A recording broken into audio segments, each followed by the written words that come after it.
বিকেলবেলা ঘর থেকে বের হতে আমি অবাক হয়ে গেলাম।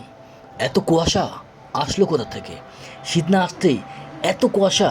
ডানে বায়ে যেদিকে তাকাই খালি কুয়াশা আর কুয়াশা। তখন মনে পড়লো, হায় হায়, আমি এখন এখানে কি করছি? আমার তো এখন বান্দরবন কিংবা কোন পাহাড়ি এলাকায় থাকা উচিত।